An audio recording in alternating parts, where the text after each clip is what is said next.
दोस्तों कैसे हैं आप सभी। वंशिका ऑनलाइन क्लासेज में आपका स्वागत है। हम बात करेंगे आज आरआरबी ग्रुप डी की डेट क्या आई है। क्या आप सभी जो है फेक न्यूज़ के बारे में सुन रहे हैं?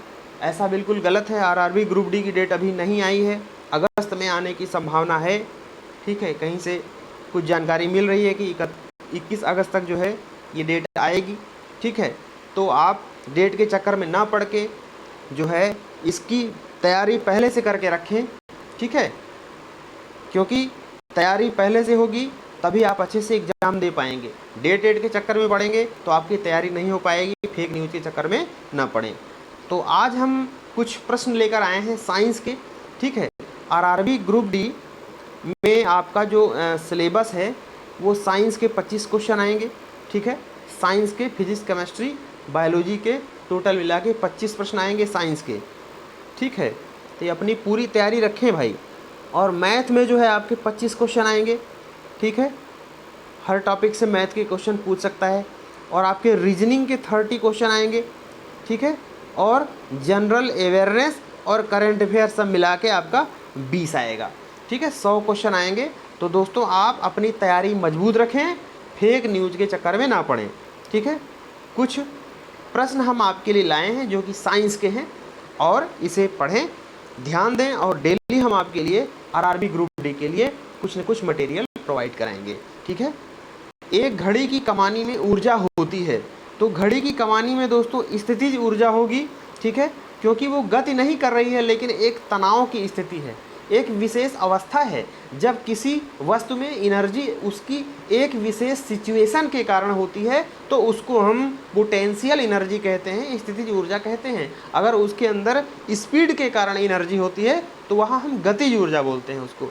इसमें आपकी स्थितिज ऊर्जा है। ठीक है, अगला है हमारा प्रश्न, समुद्री जल में ध्वनि की गति कितनी होती है? तो 1531 मीटर प्रति सेकंड होती है। ठीक है, अगला प्रश्न है हमारा, सीमेंस किसकी इकाई है? तो सीमेंस जो है विद्युत चालकत की इकाई है।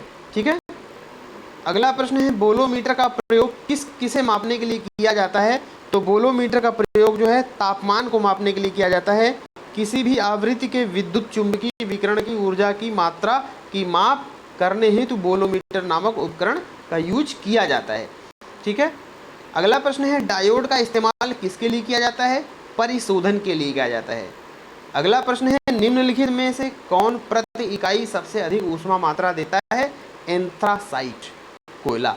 ठीक है, एंथ्रासाइट कोयला जो है, कार्बनीकरण की मात्रा के आधार पर कोयला 4 प्रकार का होता है, पीट, लिग्नाइट, बिट्यूमिनस, एंथ्रासाइट। एंथ्रासाइट में जो है कार्बन सबसे अधिक होता है और यह सबसे अधिक ऊष्मा देता है, ये उच्च कोटि का कोयला होता है।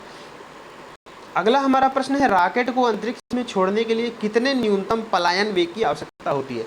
पलायन वेग दोस्तों वो होता है कि जितने वेग से हम किसी वस्तु को अंतरिक्ष में फेंक दें तो वो वापस ना आए, तो वो वेग है आपका 11 किलोमीटर प्रति सेकंड। एक सेकंड में 11 किलोमीटर की गति तय करे।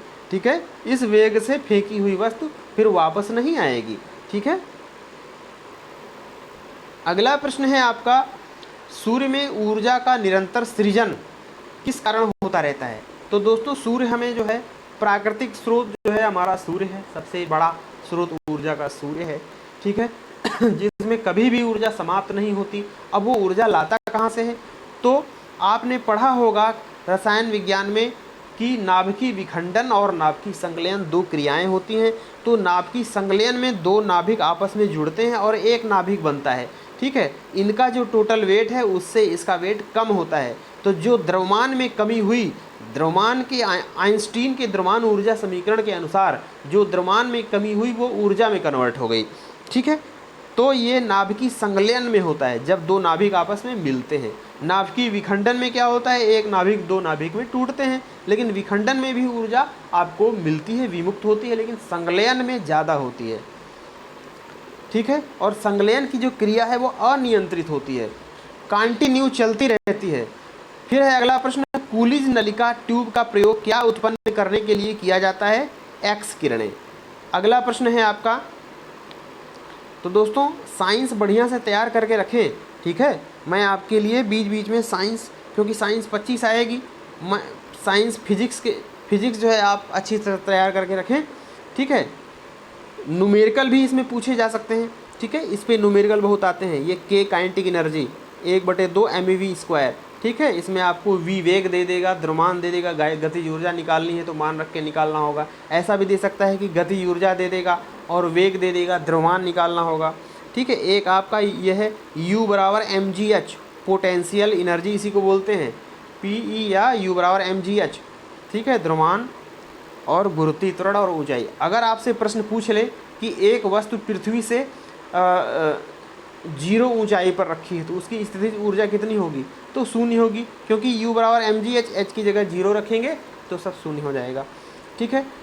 इसके अलावा और भी सूत्र बनते हैं, ठीक है। तरंगों पे प्रश्न आते हैं, जैसे V = n λ, ठीक है। तो V है तरंग की चाल और ये है आपकी आवृत्ति और ये है तरंग द्वारा चली गई दूरी, ये दूरी लैम्डा है और ये तरंग की आवृत्ति है, ठीक है। और v जो है तरंग का वेग है। और एक होता है इसमें आवर्तकाल t = 1/n, इस पर भी सवाल पूछता है। n आपकी फ्रीक्वेंसी है, इसका मात्रक हर्ट्ज है, ठीक है। और t जो है आवर्तकाल है, इसका मात्रक सेकंड है। यहाँ से एक प्रश्न और बनता है कि सेकंड लोलक का आवर्तकाल कितना होता है, तो आंसर होगा 2 सेकंड। ये पूछा गया प्रश्न है, इंपॉर्टेंट है, फिर पूछा जा सकता है। अगला प्रश्न है आपका, निम्नलिखित में सर्वोत्तम ऊष्मा सुचालक है पारद, ठीक है।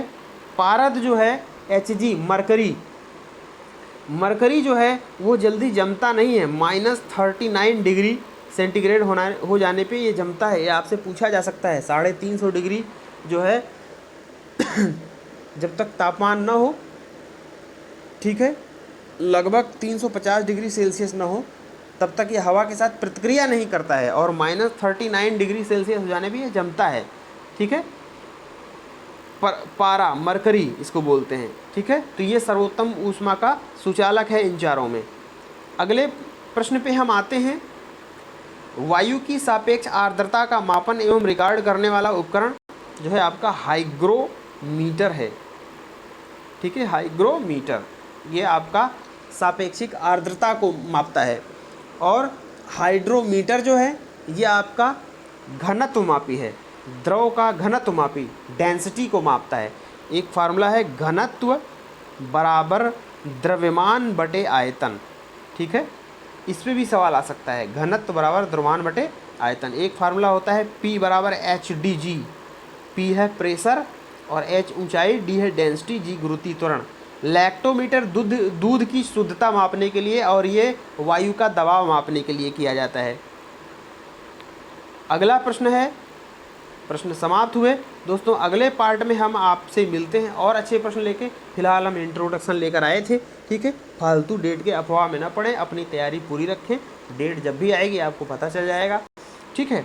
तो साइंस के न्यूमेरिकल ज़रूर तैयार रखें, ठीक है, क्योंकि एग्ज़ाम में ज़रूर पूछे जाएंगे न्यूमेरिकल और हर एग्ज़ाम में पूछे जा सकते हैं। दोस्तों मिलते हैं हम अगले पार्ट में। वीडियो को लाइक, सब्सक्राइब और शेयर करना ना भूलें, ठीक है। सब्सक्राइब कर लेंगे तो आपको हमारी नई वीडियो के अपडेट मिलते रहेंगे, क्योंकि आगे हम ढेर सारी वीडियो बनाने वाले हैं ग्रुप डी के लिए, ठीक है।